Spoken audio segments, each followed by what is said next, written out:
Abra vossas Bíblias comigo. Livro de Atos dos Apóstolos, capítulo de número 2. Nós vamos fazer a leitura. Atos dos Apóstolos, capítulo de número 2. Nós vamos ler o versículo de número 37 a seguir. Atos, capítulo 2, versículo de número 37.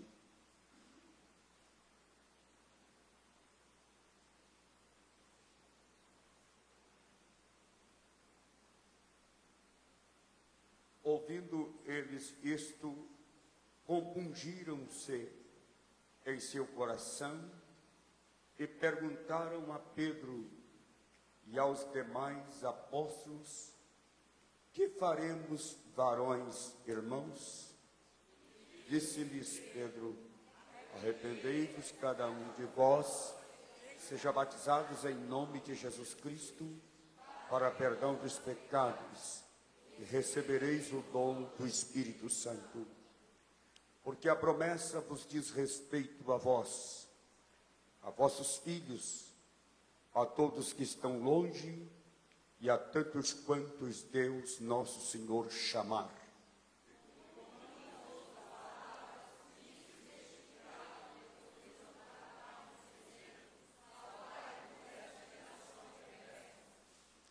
De sorte que foram batizados os que de bom grado receberam a sua palavra, e naquele dia agregaram-se quase 3.000 almas. Perseveravam na doutrina dos apóstolos, na comunhão e no partir do pão e nas orações.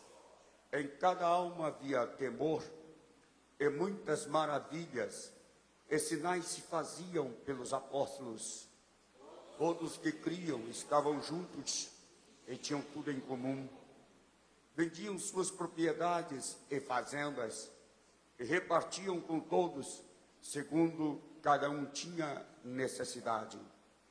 Perseverando unânimes todos os dias no templo e partindo pão em casa, comiam juntos com alegria, singeleza de coração, louvando a Deus e caindo na graça de todo o povo. E todos os dias acrescentava o Senhor à igreja aqueles que se haviam de se salvar. Amém. Podeis vos assentar. Meus irmãos, como já é do conhecimento da igreja, nós estamos ministrando nessas terças-feiras sobre a comunhão.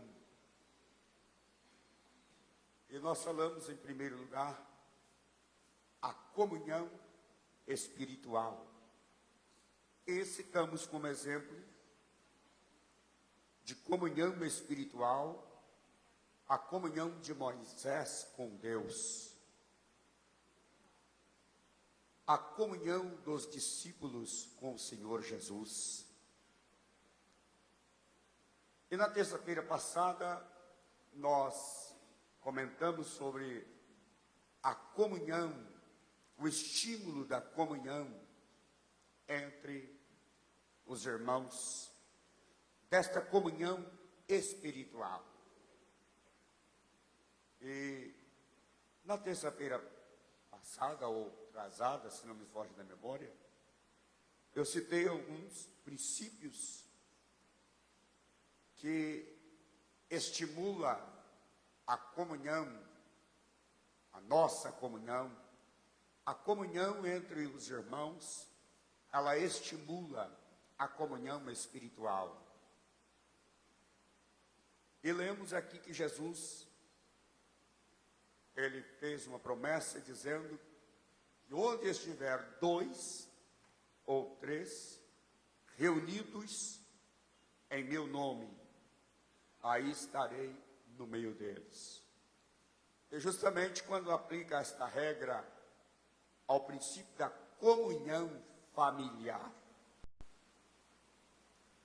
onde estiver 2 ou 3, e 2 ou 3 2, marido e mulher.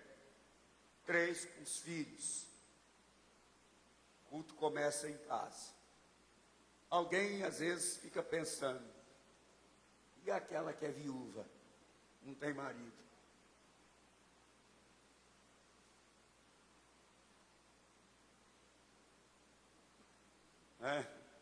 Como alguém, em meu caso, sou sozinho, não tenho filhos. A comunhão é estimulada com os irmãos na igreja. Você tem comunhão com Deus. Aquele lar que às vezes sofre com uma separação, pode ser de ambas as naturezas, e tem só o esposo ou a esposa, isso não faz diferença na vida espiritual. Aonde estiver, e uma pessoa, ele pode desfrutar de uma grande comunhão com Deus. Mas quando se congrega na igreja, estamos juntos como um culto como este, o louvor, a oração, ela estimula a comunhão uns com os outros, o reunir, o estar junto, a proximidade, ela estimula a nossa comunhão. Então, indiferente de termos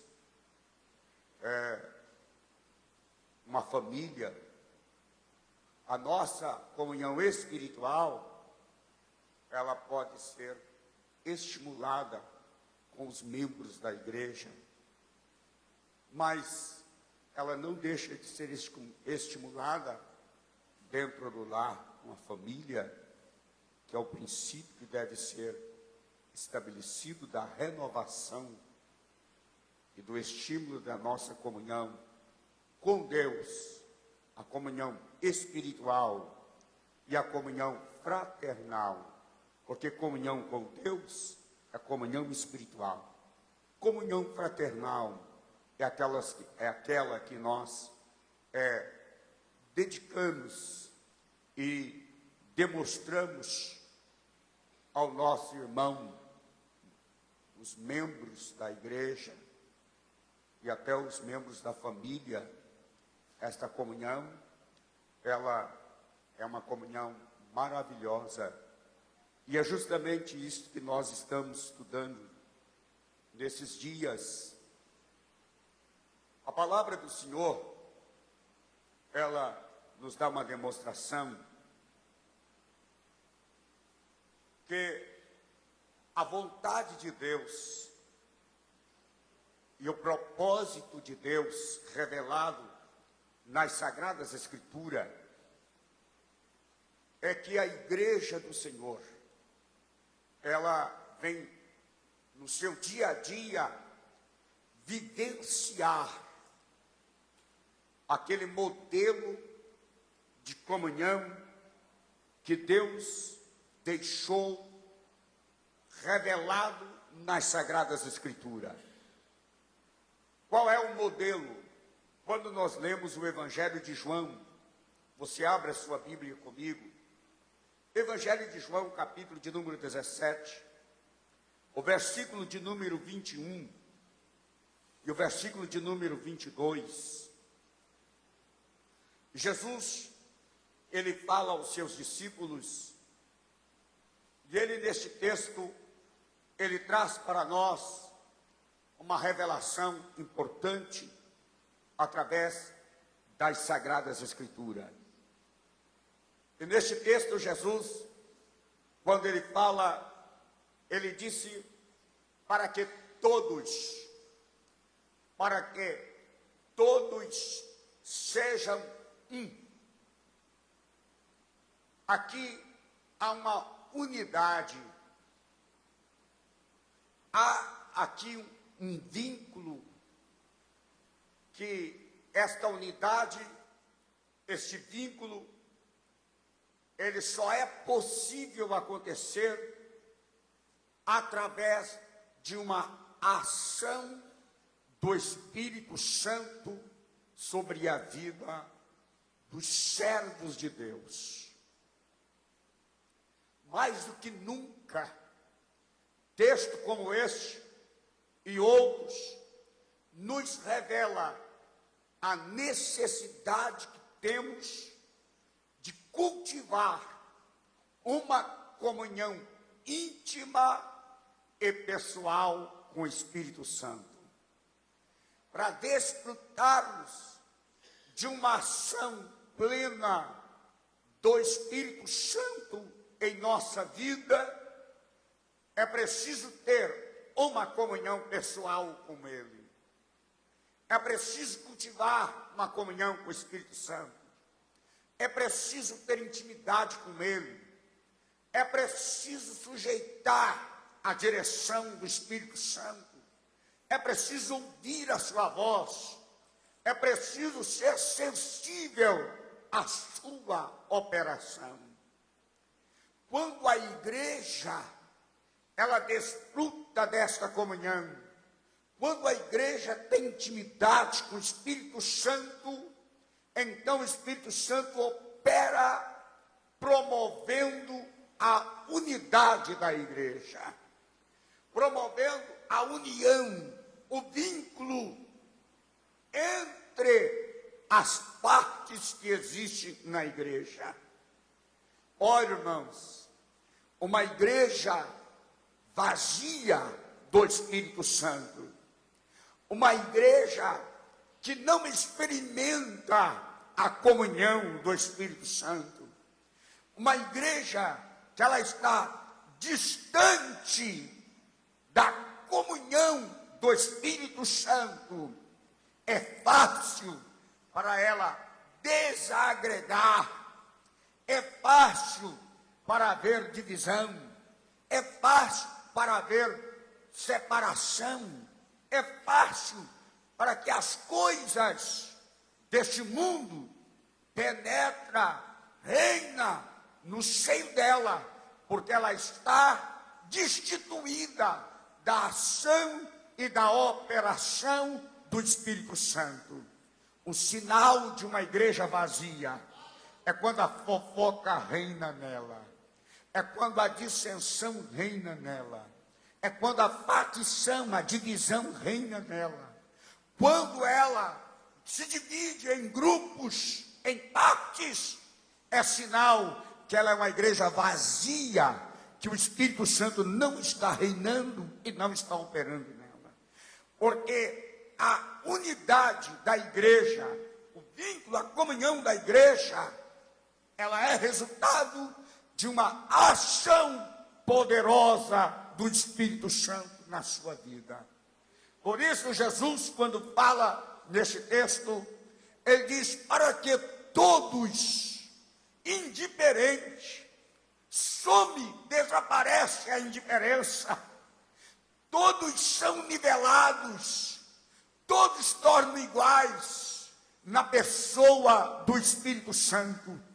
E justamente, quando Jesus fala nesse texto, ele diz, para que todos sejam um, como tu, ó Pai, o és em mim, e eu em ti. Não há diferença na operação e na ação do Pai e do Filho. Não há diferença. Os dois pensam de igual forma. A concordância, a comunhão, nunca se contradiz um ao outro. Não, nunca há discórdia. Não há discórdia. Em toda ação do plano de Deus, nunca se vê o Pai, o Filho, o Espírito Santo, Deus Pai, Deus Filho, Deus Espírito Santo, se contradizendo, entrando em discórdia.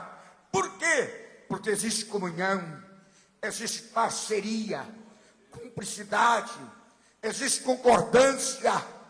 Ah, irmãos, este é o modelo de vida que Deus deixou para a sua igreja. Este é o modelo de vida que Ele deixou para nós. O exemplo, o modo que a igreja deve viver, que a igreja deve andar, que a igreja deve vivenciar no seu dia a dia. Por esta razão, ele fala neste texto, dizendo o seguinte: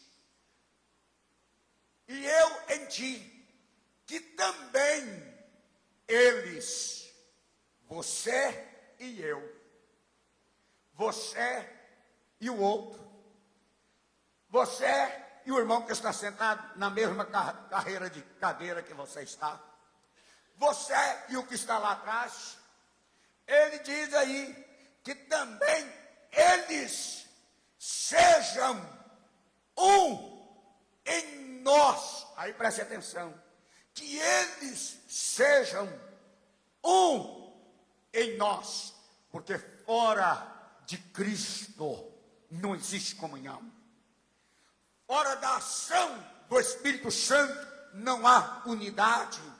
Para unir é somente a ação poderosa do Espírito Santo operando, que ele é capaz de unir e formar um só corpo. Duas partes distintas, unir e se fundir, levar as pessoas a pensar de igual modo, agir com um único propósito, trabalhar com uma única visão, trabalhar com um único objetivo: comunhão. Por isso ele disse, para que seja um em nós, para que o mundo, aí veja bem, esta comunhão, ela produz um resultado impactante no mundo.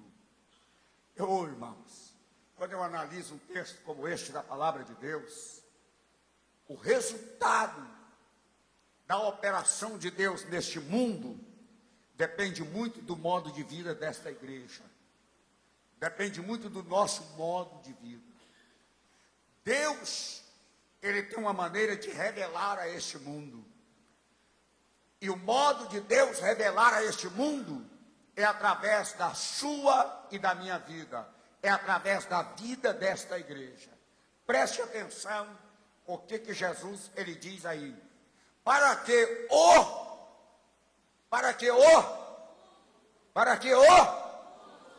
diga comigo, para que o mundo creia. Como que o mundo vai crer que Jesus foi enviado? Quando o caráter de Deus for revelado na vida da igreja. Quando o mundo vê que esta igreja é unida, quando o mundo vê que esta igreja tem comunhão,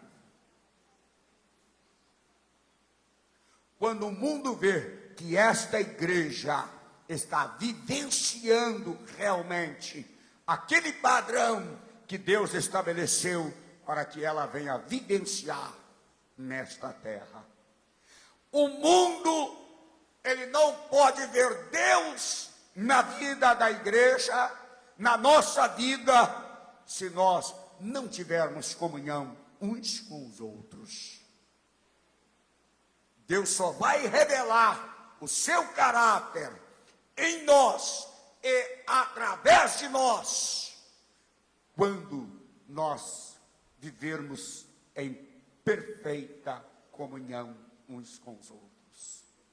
O versículo de número 21, na sequência deste texto, aí Jesus ele diz o seguinte, ele diz, eu lhes dei a glória que a mim me deste. Eu quero que você preste atenção no que Jesus ele está dizendo. Eu dei-lhes a glória que a mim me deste. Qual o propósito que Jesus repartiu, deu a nós, através da sua maravilhosa graça, a sua glória? Porque nós somos o que somos por causa da graça de Deus.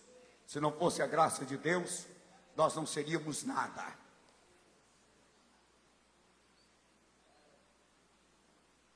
nós somos santos, somos perdoados, temos garantia de vida eterna, temos segurança que a nossa vida, ela vai se revelar com Cristo em Deus. Estamos seguros disso.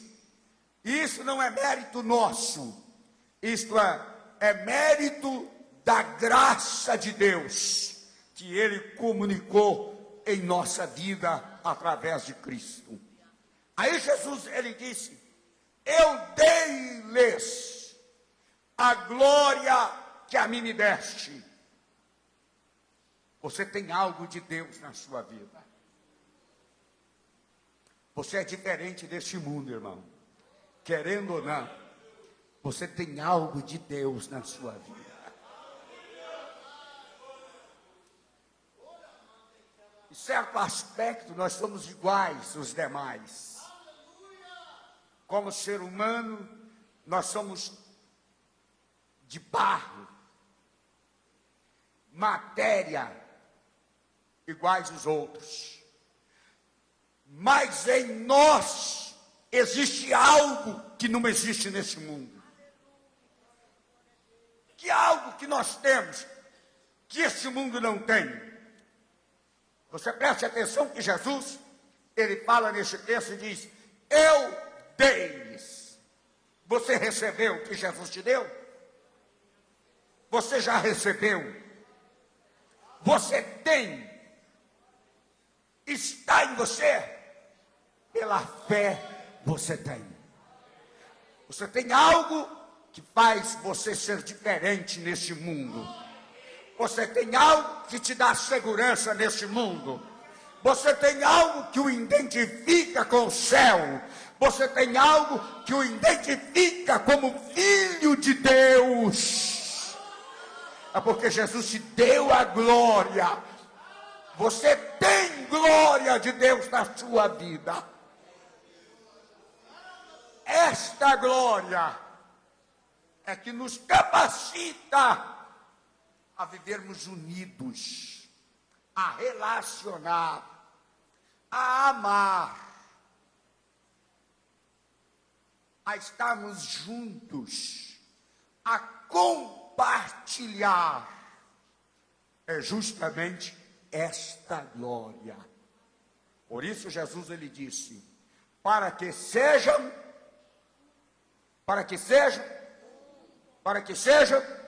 um, como nós somos um. Aí preste bem atenção. Unidade no propósito. Unidade nos objetivos. Unidade em todos os sentidos. Agora eu quero que você volte comigo, para você analisar comigo, Atos capítulo 2. Eu quero que você entenda que o que acontece em Atos capítulo 2, nesta fase da igreja, é algo muito importante, e até algo que acontece no princípio da história da igreja primitiva. Os acontecimentos de Atos capítulo 2 está acontecendo nos primeiros tempos da igreja primitiva. E esse texto está nos mostrando que a igreja, ela está vivenciando uma fase muito importante da sua vida. Qual fase era? A fase do cenáculo.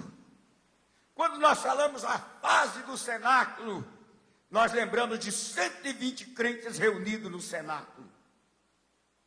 10 dias orando, esperando a descida do Espírito Santo. Quando nós falamos a fase inicial da igreja, do tabernáculo, do cenáculo, nós estamos lembrando de que a igreja, ela agora tem uma experiência tremenda uma experiência marcante com Deus.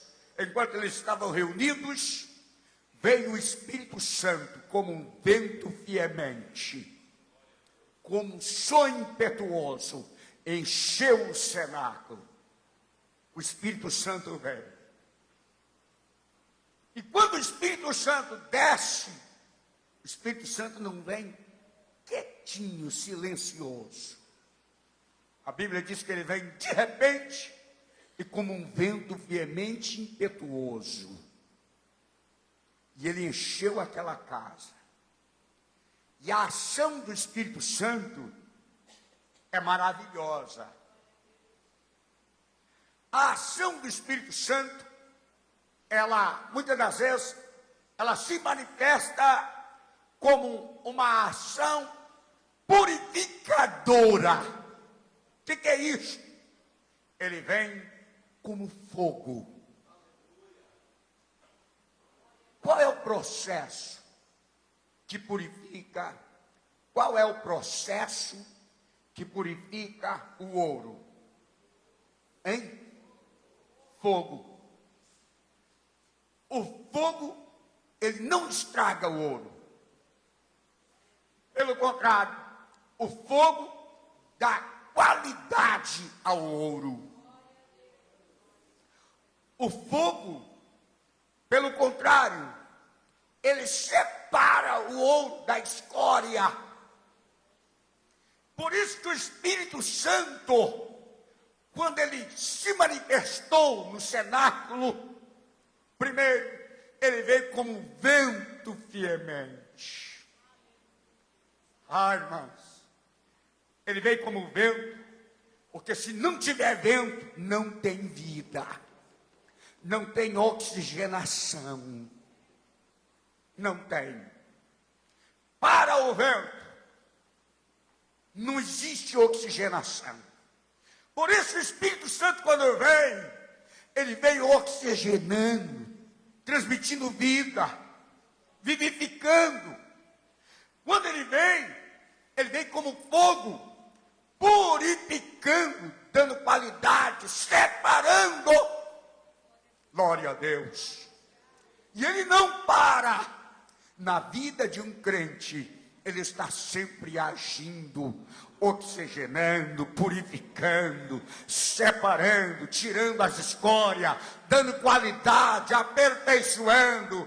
Aleluia! Por isso, o crente que tem comunhão com o Espírito Santo, ele está sempre aperfeiçoando a sua vida, sempre crescendo espiritualmente, sempre sendo renovado, sempre sendo abençoado, porque é a ação poderosa do Espírito Santo de Deus.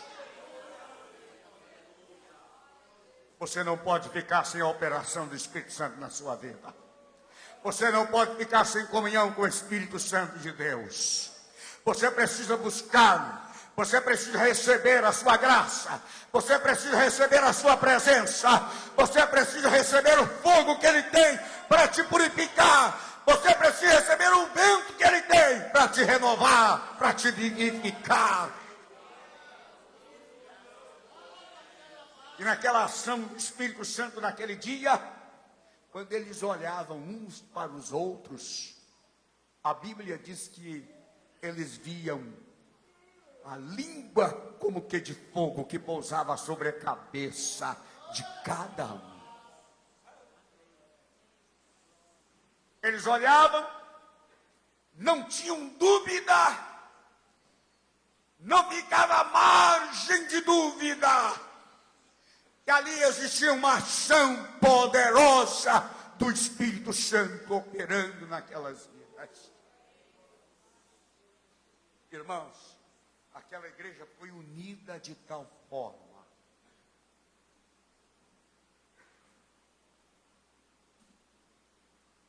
aquele povo deixou de ser parte distinta.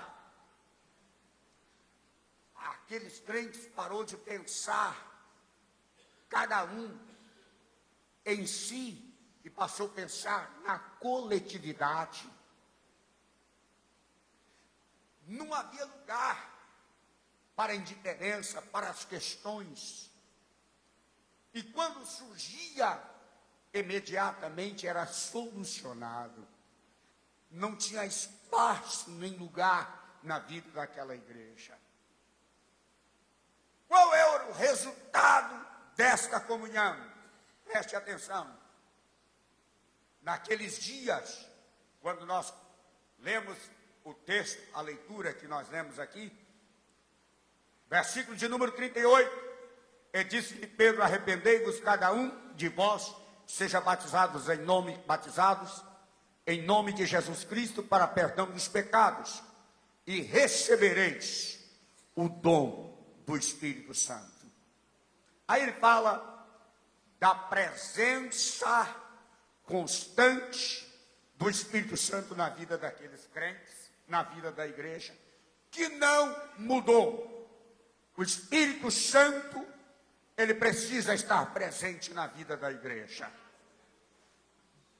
Ativamente, o Espírito Santo não pode estar longe da igreja, distante da igreja. Ele precisa estar presente e ativo no meio da sua igreja.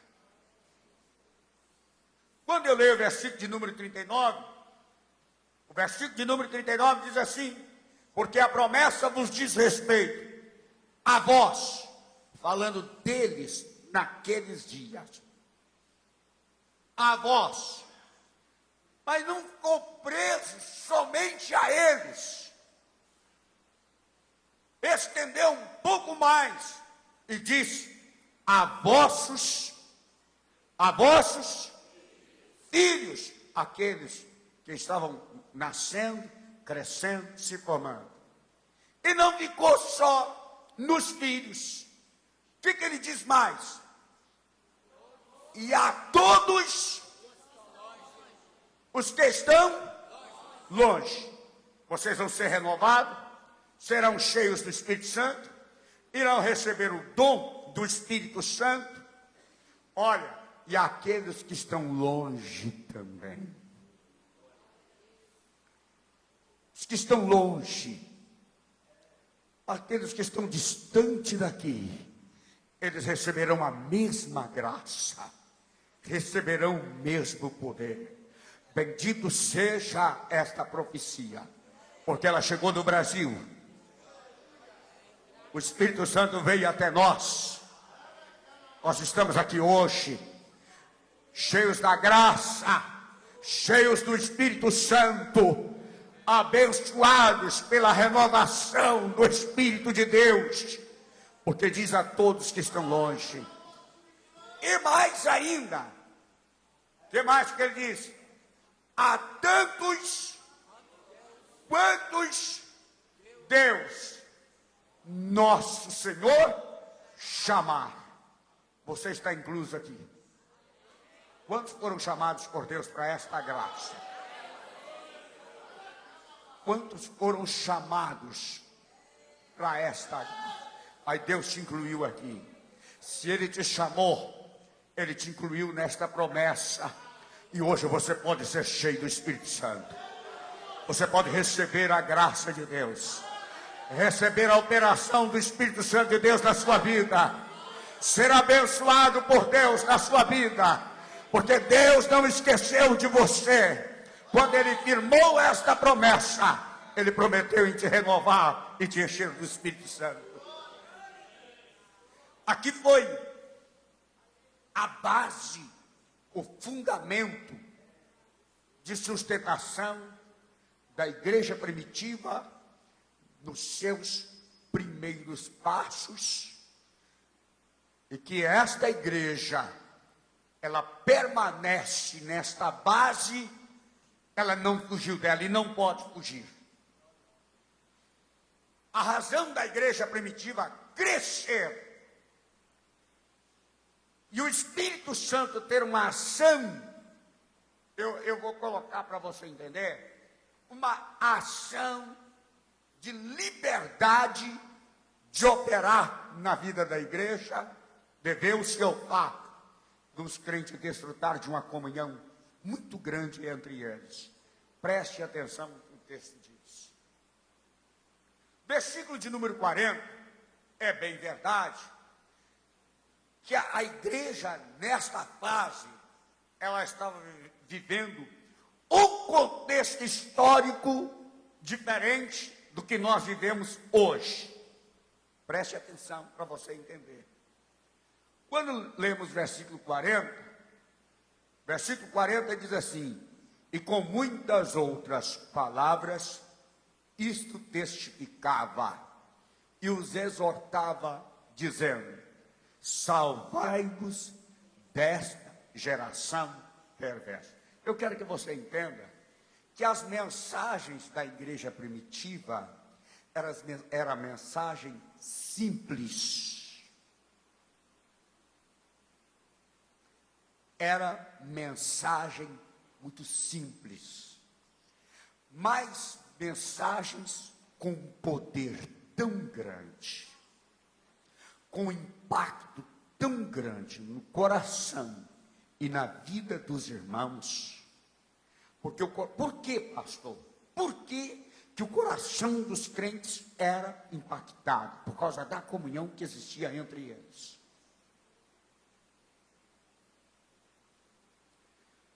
A ação do Espírito Santo na vida, no coração e na vida dos crentes da igreja primitiva, proporcionava ao coração deles uma sensibilidade tão grande ao mover a ação do Espírito Santo. Qualquer impacto no coração daquela igreja era uma liberdade para o Espírito Santo operar e agir de uma forma tremenda e maravilhosa. Por falta de comunhão uns com os outros, o coração, primeiro, ele vai endurecendo. Segundo, o temor a Deus vai desaparecendo. Terceiro lugar, a sabedoria vai tornando-se escassa no meio do povo de Deus. Primeiro, porque não pode haver sensibilidade na vida espiritual de uma pessoa se o Espírito Santo não o convencer. Não existe. Aí a pessoa precisa ser obediente ao Espírito Santo, ser submisso à iluminação e o poder do Espírito Santo. Se ele não for submisso à clareza que o Espírito Santo dá, aplicando a palavra, o coração não consegue ser sensível. Não havendo sensibilidade, provoca-se a dureza. A dureza leva à resistência, à rebelião. Resistência ao princípio da palavra de Deus. Não havendo aceitação, receptividade no coração da palavra de Deus, se o coração não for receptivo, preste atenção, não existe temor a Deus. É a razão que existe muitos servos de Deus, muitos crentes, mas não temem a Deus. As pessoas têm mais temor a uma pessoa que é usado com os dons na igreja, tem mais temor um profeta, tem mais temor uma pessoa que revela do que a Deus. Estou falando mentira? Estou falando verdade. As pessoas têm mais temor a um líder, a um pastor, do que a Deus. O pastor não pode ver, o pastor não pode saber, mas Deus não vê o que o pastor não vê? Ele vê, lógico que vê. Deus não sabe o que eu não sei? Deus sabe de todas as coisas. Por que eu não posso saber e Deus sabe de todas as coisas? Por que razão uma pessoa age assim? Falta de temor. Agora, deixa eu te explicar o terceiro ponto. Por que falta de temor? Porque o temor, ele promove a sabedoria. O que a Bíblia nos ensina? O temor é o quê que a Bíblia nos ensina? O temor, ele é o quê? Ele é o princípio da sabedoria. Não ter o temor, vai ter sabedoria? Vai ter sabedoria? A Bíblia não falha. A Bíblia, ela é fiel, ela é a palavra de Deus. Então, esses três princípios eram princípios ativos na vida dos crentes na igreja primitiva. A ação do Espírito Santo. Eles aceitavam a mensagem, acatava. O coração era receptivo à mensagem que pregava e que ensinava a eles. Com isto, eles eram sensíveis à ação e à operação do Espírito Santo. O Espírito Santo tinha liberdade de operar na vida da igreja. E o temor a Deus era grande. Observe a sequência, que o texto, versículo 41, nos diz assim: de sorte que foram batizados. Aí preste atenção, o que o texto diz? De sorte que foram batizados os que rejeitaram. Os que rejeitaram? Não. Os que de bom grado. O que eles fizeram? Receberam, enxertaram a palavra neles. Esta palavra é vida, esta palavra é poder, esta palavra ela é criativa, esta palavra é libertadora. Anamachurianto calabacai. Quem recebe esta palavra recebe vida. Quem recebe esta palavra recebe iluminação do Espírito Santo. Quem recebe esta palavra recebe libertação. Quem recebe esta palavra recebe o poder de Deus na sua vida. Ele é mudado, ele é transformado, porque esta palavra é poder.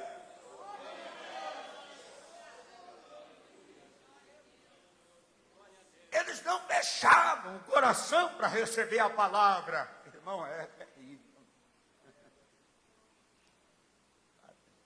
Hoje nós temos na igreja doutores, teólogos. Hoje nós temos um povo que é treinado. Preste atenção no que eu vou te falar. É treinado a questionar. Ainda tem obreiro que quer pastorear com aquele método de 30 anos atrás. Quando o pastor falava assim, é assim, os crentes abaixavam a cabeça e diziam, sim senhor, sim senhor, sim senhor, sim senhor. Tá bom, pastor. Hoje, não senhor. O pastor diz assim, ele diz, abre a Bíblia e me convence que você está certo. Ele tem um espírito crítico.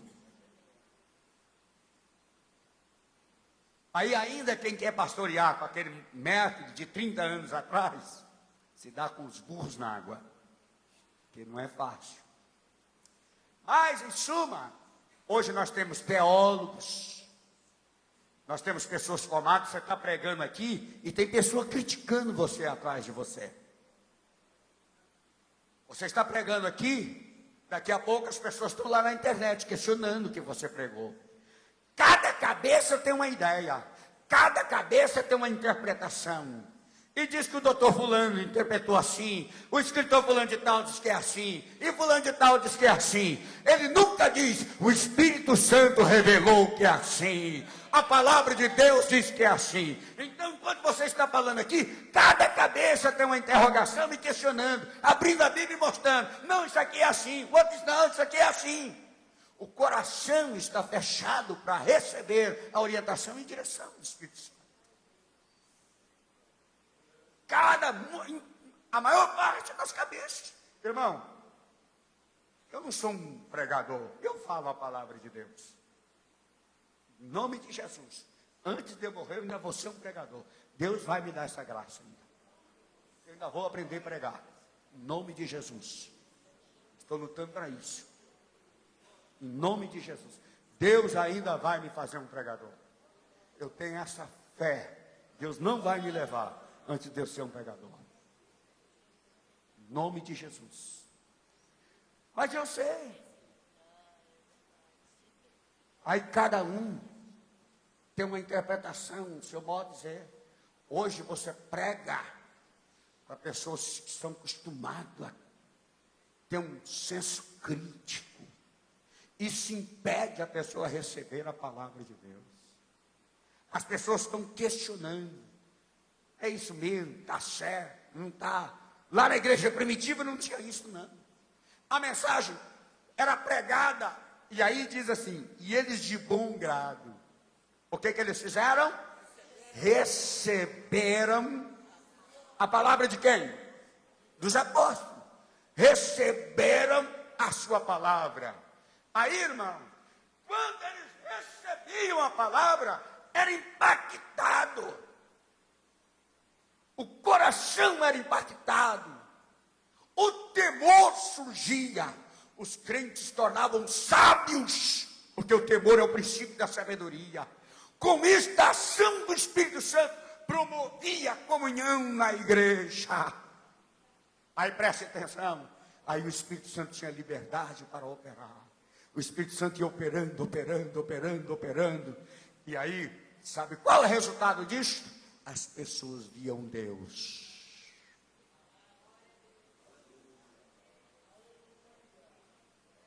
Nos cultos, as pessoas viam que Deus estava naquela igreja. E o resultado era, agregaram-se, foram reunir naquela igreja, quase 3.000 almas. Entenderam? Entenderam? Quando a igreja está em comunhão, Deus manifesta nela, o mundo vê Deus na vida da igreja. Quando a igreja vive em comunhão, quando há esta ação do Espírito Santo. Agora, qual é o resultado disso aqui? Preste atenção. A igreja primitiva estava saindo do cenáculo. A igreja primitiva estava cheia do Espírito Santo. Preste atenção. Barulho na vida de um cristão não quer dizer que ele é cheio do Espírito Santo, não. Não. Tem muito crente barulhento, mas vazio do Espírito Santo de Deus. Tem obreiros barulhentos, mas vazio do Espírito Santo de Deus. Barulho, manifestações, línguas estranhas, profecia, revelação, e barulho, e bate pé, e voa para lá, e voa para cá. Isso não quer dizer que a pessoa é cheia do Espírito Santo. Sensacionalismo, emocionalismo. Como eu posso saber e como eu posso avaliar uma vida cheia do Espírito Santo? Você procura na vida dessa pessoa o fruto do Espírito. Aí você vai me dizer que essa pessoa é cheia do Espírito Santo. Fruto do Espírito Santo. Se você for ver versos, fruto do Espírito, tem o quê? O que é que tem, irmãos? Vocês não se lembram? Ao contrário do fruto do Espírito, o que é que tem? As obras da carne. Aí você vê crentes abençoados, mas cheio das obras da carne. Deveria ser cheios do fruto do Espírito. Aquela igreja era uma igreja cheia do Espírito Santo. A ação do Espírito Santo nela era ao extremo. Operava de uma forma tremenda. Vamos na sequência do texto. Eu fiquei preso aqui. Tá tendo jeito de eu sair daqui. Mas, aí preste atenção. Os que de bom grado receberam a sua palavra, e naquele dia agregaram-se quase 3.000 almas. Vamos lá, verso 42. Eu quero que você preste atenção, que esse modo de vida deles não alterava, não oscilava. Por quê? Perseveravam na doutrina dos apóstolos. Olha aqui para mim e diz comigo: fixação mental. Diz comigo: fixação mental. Fala de novo: fixação mental. Eles ouviam os ensinos dos apóstolos e não abriam mão. Não, os apóstolos ensinou isso. Pode vir outro ensinando outra coisa, mas o que vale para nós é que os apóstolos ensinam. Perseveravam na doutrina dos apóstolos. A palavra dos apóstolos para eles tinha uma valia muito grande. Eles não abriam mão. Eles guardavam. E por consequência disso, diz assim: e perseveravam, não fugia dos ensinos dos apóstolos. Não. Hoje nós temos tantos ensinadores, e tantas doutrinas, e tanto evangelho, e o evangelho é um só. Eu quero que os irmãos prestem bastante atenção, porque Paulo, ele diz que pode até descer um anjo do céu.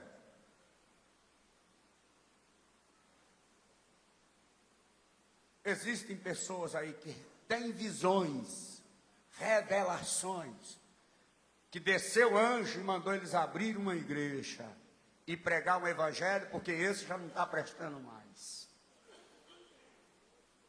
Você vai ver isso aí. Que a igreja do Senhor precisa ser renovada.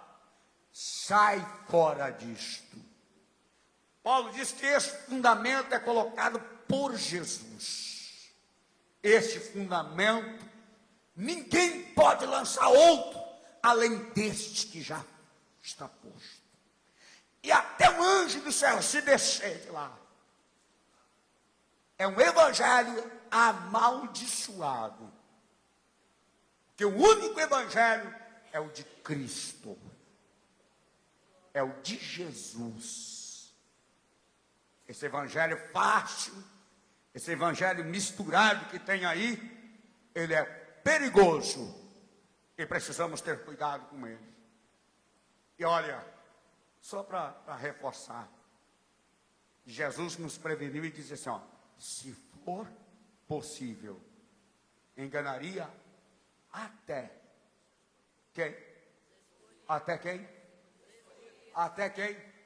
Os escolhidos. Tem até escolhido sendo enganado. Irmãos, a linha é esta. Que deve calabachuriado, calabacai. A linha é esta. E ninguém pode fugir desta linha. Ninguém pode fugir.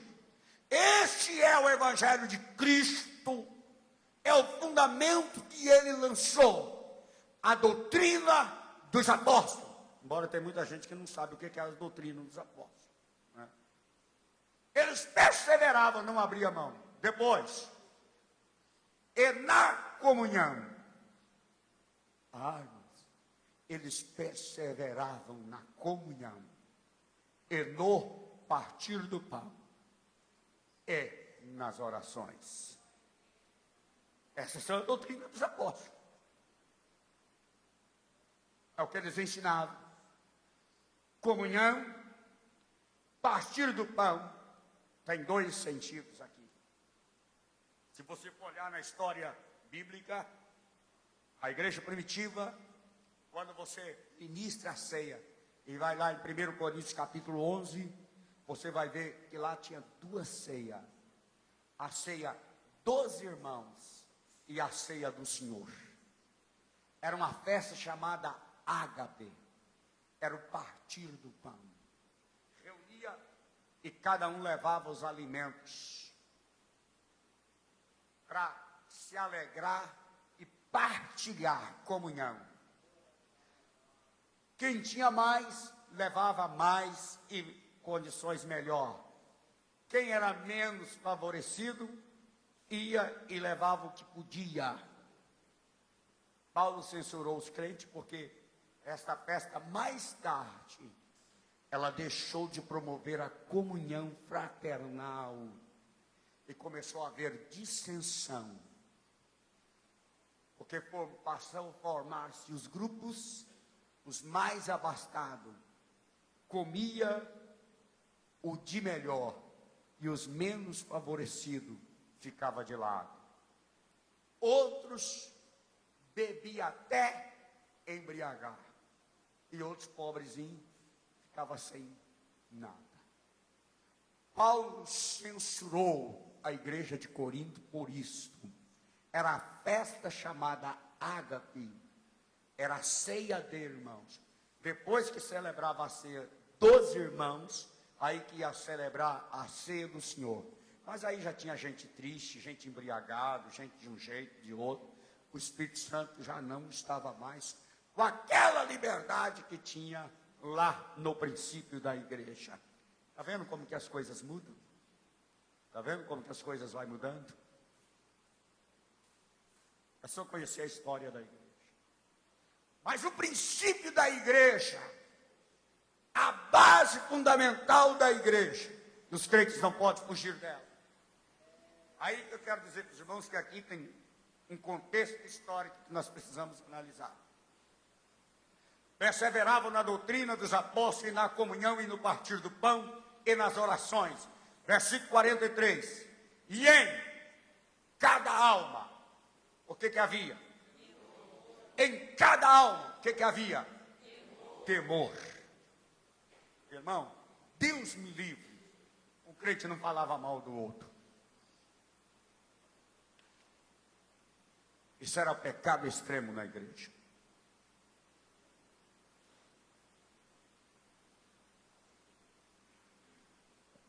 Os crentes tinham tudo em comum. Cumplicidade, partilhamento, parceria. Aqui tem uma palavra que se traduz no grego, esta palavra comunhão, chamada, ela se traduz para koinonia. E ela tem outras traduções. E o que é koinonia?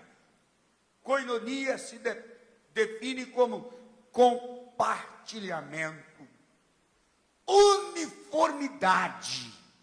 Você sabe aonde não existe diferença? Existe harmonia, tudo igual. As diferenças desaparecem. Aqueles defeitos somem. Que a coisa fica tudo harmoniosa. Conformidade. Isso significa que com a ação do Espírito Santo, os defeitos desaparecem. Todos ficam iguais. Você olha, você não vê defeito. Você olha para o outro, você não vê falha. Aí quando você não vê falha, você não tem como apontar. Você não precisa apontar. Se aponta onde não há defeito, onde não há falha. Só se aponta onde você vê falha, onde você vê defeito.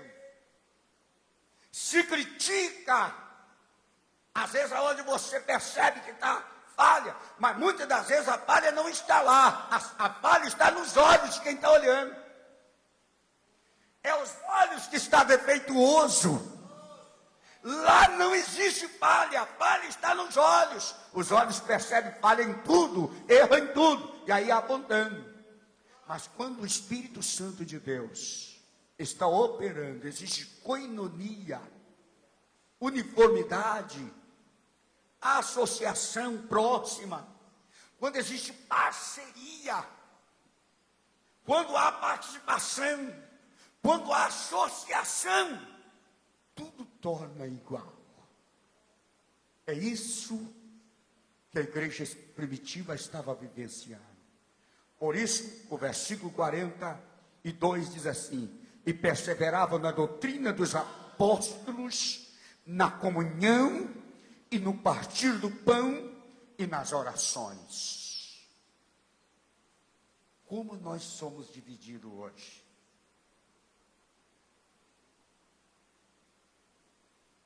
Nós somos divididos. Nós estamos longe da realidade. Eu vou dizer uma coisa para a igreja, preste atenção. Existe comunhão na oração? Não. Marca um trabalho de oração. Tem crente que ora lá no norte, tem outro que vai orar no sul, tem outro que vai olhar no monte, tem outro que vai orar no vale, tem um que vai orar para cá e outro vai orar para lá. É uma diversidade de ideias, de pensamento. A igreja tem ação social. Não tem? Essa igreja não tem uma ação social? Tem ou não tem? Quantos irmãos aqui são associados, que ajudam na ação social? Quantos tem aqui? Levanta a mão. Nós temos uma ação social na igreja. E vários irmãos aqui fazem parte, são ligados a esta ação social.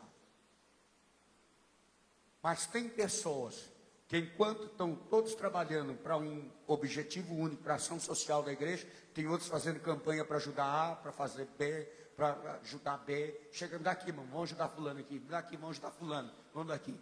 Isso é comunhão? Não, isso é divisão. Isso é propósito único? Não. Aí, veja bem, as pessoas dizem assim: por que o Espírito Santo não opera tanto na minha vida? E ele não descobriu ainda que ele não está dentro do propósito da ação do Espírito Santo. Agora eu quero te dizer que isso é a característica da igreja que antecede o arrebatamento da igreja. Uma igreja fria, uma igreja apática, uma igreja indiferente à operação do Espírito Santo. Deus me guarde que isso pegue em mim, me guarde, me livra. Isso não pode me pegar. Eu preciso lutar e conservar esta chama acesa na minha vida. Se os crentes não vigiam e não tomam cuidado, ele vai esfriando. Porque esta profecia diz que por multiplicar a iniquidade, o amor não é de todos. É o amor de quantos? O amor de quantos? De muitos. Dos outros pode desviar. O meu, Deus me guarda. Deus vai me ajudar, que eu vou manter na posição e não vai esfriar. E de mais um pouco aqui, quantos? Seu amor não pode esfriar. O Espírito Santo precisa te aquecer e te renovar dia a dia. Minha hora está acabando. Deixa eu concluir aqui. Quando eu falo aqui da comunhão, a palavra de Deus nos diz aqui que o resultado da comunhão, eles perseveravam na doutrina dos apóstolos, eles perseveravam no partir do pão, eles perseveravam nas orações. Falta-me tempo para mim falar alguma coisa que é muito importante dentro desse texto. Mas se Deus permitir, eu volto aqui terça-feira que vem e vou trocar mais uns miúdos aqui dentro. Mas deixa eu passar direto aqui para eu chegar num ponto que eu preciso aqui. Versículo 43 nos diz assim: e em cada alma havia temor. O que eu disse aqui na minha fala? O temor, ele é o princípio da sabedoria. Mas a causa do temor, existe temor quando o coração é impactado, quando ele é receptivo à palavra de Deus, quando ele recebe, quando ele não rejeita. Existe temor, existe reverência, respeito a Deus. Aonde existe temor, há liberdade para o Espírito Santo operar. Em cada alma havia temor. Você não ouvia os crentes difamarem. Você não via palavras de rebelião na boca de um crente. Não. Você não ouvia questionamentos indevidos na boca dos crentes da igreja primitiva. Eles tinham medo terrível de pecar. Eles tinham medo terrível de fazer qualquer coisa que aborrecia o Espírito Santo de Deus, que era mal aos olhos de Deus. Os crentes tinham uma reverência muito grande à palavra e à ação do Espírito Santo. Isso permitia uma operação. Milagres eram numerosos que aconteciam no meio da igreja. E não era essa falcatrua que acontece hoje. Não. Mais um domínio psicológico. Mais domínio psicológico do que poder de Deus. Não se engane. Você vê gente caindo, gente dizendo que foi, mas daqui a pouco está doente do mesmo jeito. O poder de Deus cura. O poder de Deus cura. O poder de Deus cura. O poder de Deus faz milagre. O poder de Deus faz maravilhas. Não é um domínio psicológico, não. Não se trata de domínio psicológico, não. Não se trata de regressão, não. É liberta mesmo do problema. O poder de Deus opera. Na igreja primitiva acontecia sinais, maravilhas se faziam pelos apóstolos. E todos que criam estavam o quê? Irmão, tinha alegria de estar junto. Todos os que criam estavam juntos. Parceria, compartilhamento, comunhão. E o que eles faziam? Aí eu vou te explicar uma coisa. Não é modelo para a igreja hoje, porque é uma questão histórica. Eu vou fechar aqui para os irmãos. Terça-feira talvez eu volte a algum ponto aqui, porque não dá tempo de começar a falar agora. O tempo que eu tenho não vai dar. Naquela época, os crentes vendiam as suas propriedades. Não tem jeito. A gente abre uma porta e não tem jeito. E depois, no meio do caminho. Os crentes vendiam as suas propriedades, pegavam o dinheiro e levavam e entregavam aos apóstolos, para eles administrar. Por que os crentes faziam isso naquela época? Primeiro, era amor? Sim, amor. Mas não era um mandamento. Não era um mandamento. Os crentes vendiam as suas propriedades porque eles já sabiam, primeiro, Jerusalém seria invadida, seria destruída logo mais à frente. Os bens deles seriam confiscados pelo governo romano. É um contexto histórico. Os crentes já sabiam que isso ia acontecer. Quando Jerusalém foi destruída, 70 anos, no ano 70 depois de Cristo, a igreja está nos seus primeiros passos. Esse acontecimento histórico da igreja. Então os crentes já sabiam, eles vendiam suas fazendas, vendiam seus bens e repartiam com aqueles que tinham necessidade. A igreja naquele tempo tinha muita gente necessitada. Por que razão tinha muitos necessitados na igreja? Eles já haviam perdido as suas propriedades, já haviam perdido os seus bens, a perseguição era extrema. Muitas viúvas dentro da igreja, os irmãos, os esposos foram martirizados. Naquele tempo não tinha obra social como hoje. INSS, pensionista, seguro-desemprego. Isso não existia naquela época. A dificuldade era ao extremo.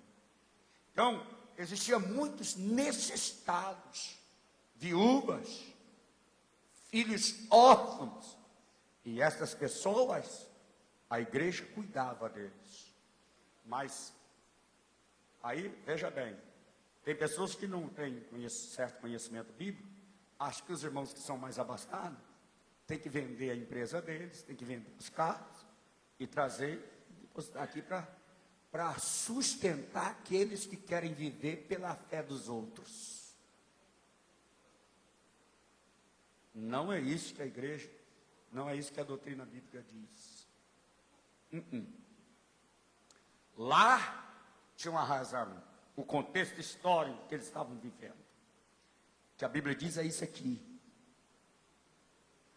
E alguns faziam até, não com propósito sincero no coração, faziam para ser visto pelos outros, como no caso de Ananias e Safira. Vocês se lembram da história? Acharam bonito. Nós vamos também ser aplaudidos. Vamos fazer isso também? Mas quando o espírito da pessoa e o coração não é sincero, não adianta querer fazer as coisas para impressionar os outros, que isso não funciona. No âmbito espiritual, isso não funciona. Venderam, depois acharam que era muito dinheiro, particular, vão guardar uma parte de dinheiro, ninguém sabe, né? E vão levar lá e depositar nos pés dos apóstolos também, igual os outros fizeram. Nós vamos ser aqueles crentes que todo mundo vai bater palma para nós, viu? Vamos ser aqueles crentes que na igreja, o Espírito Santo está escutando aquela história. Esconderam uma parte do dinheiro. Ananias foi, chegou, Pedro, senhor Pedro, está aqui, vendi a minha propriedade e trouxe o dinheiro aqui para você repartir com os povos. Naquele momento o Espírito Santo falou com Pedro: Pedro, olha o que eles estão fazendo. Venderam por tanto, tiraram tanto, esconderam, estão mentindo. Eles estão pensando, Pedro, que está mentindo para você. Mas diz a eles que estão mentindo a mim, o Espírito de Deus.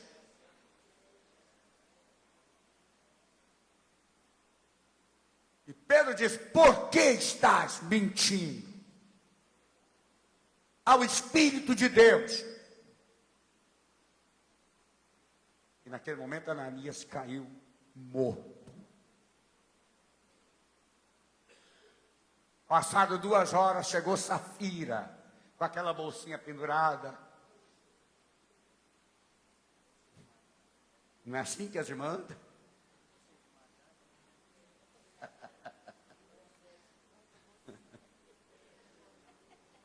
Ei, irmão Pedro, Pai do Senhor, irmã Safira. Tudo bem? Tudo. Eu vim aqui, né? Você sabe que nós somos uma bênção, amamos a obra de Deus, vendemos aquela propriedade. Safira? Sim. Mas o que aconteceu com o seu marido vai acontecer com você também. Não é sincero, está mentindo ao Espírito de Deus. Safira cai morta e manda sepultar Safira. A ação e o poder do Espírito Santo na vida da igreja era assim. A igreja primitiva era assim. Aí preste atenção. Os crentes agiam assim e tinha uma razão para agir assim. Agora preste atenção. Eu falei que não ia entrar nessa questão porque a hora não permite. Viu? Você, nós Temos que cuidar dos necessitados da igreja. Necessitados. É a obra social, é dever da igreja fazer isso. Dar assistência àqueles que são necessitados. Mas necessitado, não é preguiçoso. O preguiçoso, Provérbios diz assim: vai ter com a formiga, ó preguiçoso. Dá calo nas nádegas, sentado na praça e não vai trabalhar. E chega para o irmão e diz: irmão, me dá 100 aí, irmão. Irmão, me dá 50 aí, irmão. Você sabe que eu vivo pela a obra, eu estou fazendo a obra. Mas que obra que está sendo feita? Aonde está a obra que está sendo feita? Aí vive pela fé dos outros. Porque a fé mesmo da pessoa faz Deus mandar o corvo com o pão. Não é assim que Deus fez com Elias? Aqueles que Deus tem compromisso com eles, irmãos. Deus manda o corvo lá levar pão. Se eu fosse falar sobre isso, eu ia te dizer que a Bíblia diz o seguinte: primeiro, a Bíblia tem que ter cuidado e cuidar dos seus domésticos na fé. Quem são os nossos domésticos na fé? Os que estão aqui dentro, aqueles lá de fora que vêm, te levam uma botija de gás e troca ele numa pedra de crack ali na esquina, que te pega aqui, te pede para comprar remédio para o filho, e vai lá na farmácia da boca de fumo comprar um remédio para ele. Você não tem obrigação com essas pessoas. Eu estou falando a palavra de Deus. Ah, mas a Bíblia diz que é para amar o próximo. Você ama o próximo. Quem é o seu próximo? Aonde você estiver. Você sai daqui, você vai lá no Japão. Você desce do aeroporto. Você encontra uma pessoa lá. Precisa de um marmitex, você vai lá, compra e dá a ele. É o amor que você tem ao próximo. Agora, sustentar pessoas que não querem nada, irmão, a Bíblia não manda você fazer isso. Terceiro, preste bem atenção, se você ler as epístolas pastorais, Paulo, ele disse que aqueles que não cuidam dos seus, da sua família, o que faz? O que ele é? A irmã diz, é o que está na Bíblia, está citando a Bíblia, diz assim: negou a fé e é pior do que os infiéis. Irmão, se você não cuida do seu pai, você não cuida da sua mãe, você não cuida do seu irmão, você não cuida do seu parente, irmãos, aí tem muita pessoa que diz: não, é a igreja que tem que tomar conta dele. A igreja tem que tomar conta do órfão da viúva. E até porque hoje é lei, você sabia? É crime se você não cuidar dos seus parentes necessitados. É crime. O filho pode enquadrar o pai. É crime. Aí veja bem, se você tem amor e você não cuida de um parente seu, você não cuida de uma pessoa que é da sua família, que é sangue seu. Paulo, ele classifica isto como um ato de uma pessoa que apostatou-se da fé, negou a fé, e o classifica como pior do que os infiéis. Aí, meus irmãos, quando nós falamos a Bíblia e quando nós entramos nesse aspecto aqui, existem alguns pontos que nós precisamos considerar. Porque se nós não considerarmos, nós acabamos fazendo coisa errada e achando que estamos fazendo certo. Agimos fora dos princípios da palavra de Deus, achando que nós estamos agradando a Deus, que estamos obedecendo o que a palavra de Deus diz. Aí, por que a igreja primitiva agia assim? É que você precisa saber o porquê. Por que os crentes faziam isso naquela época? A perder para o governo romano, era melhor distribuir para os irmãos. Eu vou embora daqui a pouco, não vou levar meu sítio, não vou levar a minha propriedade, eu vou fugir, vai chegar a hora que eu vou embora. Então eu vendo hoje, entrego na mão dos homens de Deus, porque Ele vai sustentar os irmãos, as viúvas, aqueles que morreram por amor de Jesus, vai sustentar os órfãos da igreja. Você entendeu o que é isto? Com isto a igreja ia se fortalecendo, e a prova, a luta, era o fogo que gerava combustível na vida daquela igreja. Ninguém segurava a vida daqueles crentes, nem o imperador, nem Coliseu Romano, nem o martírio segurava a vida daquela igreja. Quanto mais eles perseguiam aquela igreja, mais a igreja estava unida, mais a igreja adorava, mais a igreja louvava, mais a igreja crescia, porque luta na vida de crente serve para levar ele mais perto de Deus. O Espírito Santo de Deus esta noite, Ele quer promover a sua comunhão. O Espírito Santo de Deus quer te fazer mais sensível. O Espírito Santo de Deus, Ele quer renovar cada dia mais a sua vida. Eu quero que você levante a sua mão e adore este Deus esta noite, porque Ele está promovendo uma sensibilidade tão grande no seu coração, com a ministração desta palavra. Alamachuriante que nele cai. O seu coração está tornando mais sensível, a sua audição está tornando mais aguçada, a voz do Espírito Santo nesta noite, e Deus vai operar mais e mais na sua vida, te capacitando a você continuar a sua caminhada, de cabeça erguida, renovado, cheio do Espírito Santo do Senhor. Que Deus venha abençoar a sua vida, te renovando, te capacitando nesta noite, através da operação maravilhosa do Espírito Santo. Que Deus o abençoe, em nome de Jesus.